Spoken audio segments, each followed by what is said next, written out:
So, we continue the 300 Tang poems and we start now with a poem by Li Bai. A little bit of introduction is warranted here. Now, Li Bai, along with Du Fu, are the two poets who have the greatest number of poems in this collection, more than 30 each, and it kind of makes sense. Both are the most famous Tang Dynasty poets and arguably the best poets of the whole Chinese classical literature tradition. Now, both of them are very different. So, Li Bai, who is the one we're talking about today, is the banished immortal. He is the more Taoistically inclined sage of poetry. Li Bai was from a half Chinese, half Turkic background. He lived in Sichuan in the West when he was young, and he never actually became a scholar official. He didn't pass the examinations. I think he didn't even try to pass the examinations. And he was this, very creative genius.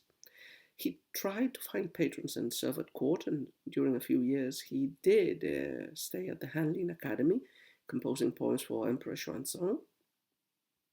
But he really didn't fit this mold, and his poetic persona, as transmitted by the many, many poems he wrote, is that of a freewheeling, slightly controversial, unconventional genius. So he fits very well with our Western romantic views of poetry. He would be definitely the romantic Chinese poet, and the images he uses in his poetry are also quite Taoistically inclined. So lots of flights of fancy, supernatural entities or magical plants, and one of his signature marks, at least from the poems I know of him, is the extreme hyperbole. In two of his most well-known poems, you have an image which is an extremely pushed away hyperbole. So with this background about him, let's take a look at the first poem that appears in the collection of his. It's coming down from Southmost mountain, stopping for wine at Husi's mountain hermitage. At nightfall, coming down from the green mountainside, the mountain moon was following me home. I looked back along the path where I had come, down a narrow valley, dark with trees. It was there I met you, and you led me to your house. Your boy came out and opened the gate for us.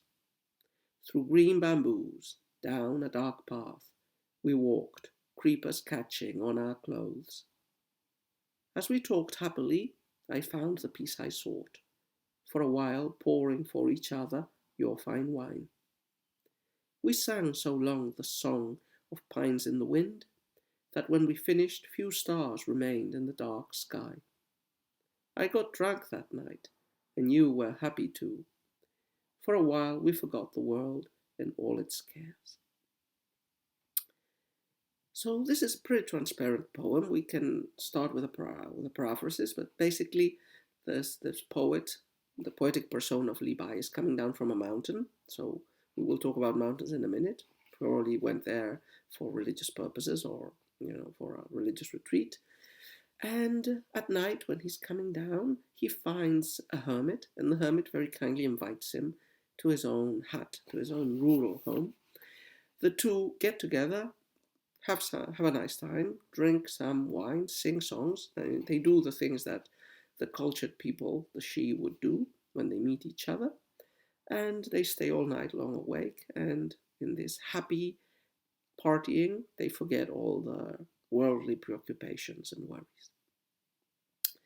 So the topic of the poem is, as you can see, the retired life up to a point, although that's not the main subject. I'd say the main subject is symposiac. There's meeting with a fellow thinker, a fellow intellectual, and sharing the pleasures of wine and company and culture. This is a very common theme in Chinese poetry, usually between two scholar officials or by scholar officials at court at a banquet. So the pleasures of being together, of sharing the aesthetic pursuits of poetry, writing, reading, dancing, listening to music, they are a common subject of Chinese poetry. And here, the only thing that It doesn't jar, but the only thing that's slightly different, and that's also a subgenre of this type of symposiac poetry, is the person you are meeting with, the person you're enjoying with, is not necessarily a she. He is a hermit, so a religious figure. Although religious figures at this time, Buddhist monks, Taoist hermits, most of them were in many ways indistinguishable, at least in their general culture and civility, from the she, from the scholar officials themselves. They also knew poetry and practiced the cultural and aesthetic arts. So we say the poem starts with the poet coming down from a mountain. Mountains have a very great cultural significance in ancient Chinese poetry. They are religious sites, so they're places where one can connect with the supernatural. They were very frequently the home of Taoist hermits or Buddhist institutions or Buddhist temples, and sometimes even of palatial retreats for the nobility or even the emperors. So our protagonist is coming from a mountain, Southmost mountain, so he probably was visiting there, some religious retreat or maybe some palace. And at nightfall, he encounters a hermit, so another religious figure who's going to be his host. I like very much the color contrasts in the poem. There are two basic colors here. So we have green, the green mountainside, or from which the poet is climbing down, and the green bamboos near the gate of the hut of the hermit, and darkness. Yeah, it's nightfall, and we have a dark path again when we're going to the hut of the hermit, and a narrow valley, dark with trees, that the poet looks back on. One interesting image is also the moon, the mountain moon following me home. It's just a metaphor, the moon is out when the poet is going down. But this personification of the moon is also present in a lot of Chinese poems, and I've seen it in other Li Bai verse.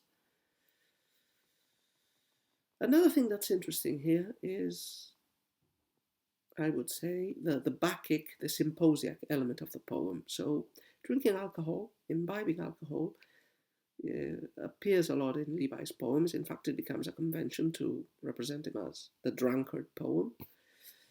It's not exclusive of him. It's very well attested in all the poems of the retired scholar or Taoistic tradition of poetry.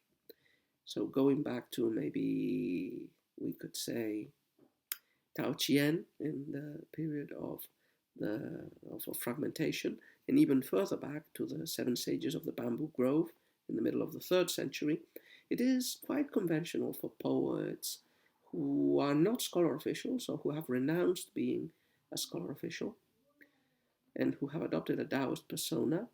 It is quite common for them to talk about drinking wine and escaping the cares of the world. So we must take this wine drinking, which appears so often in Li Bai's poems and in this one as well, as with a pinch of salt. It's not just a question of drinking alcohol like we would do today.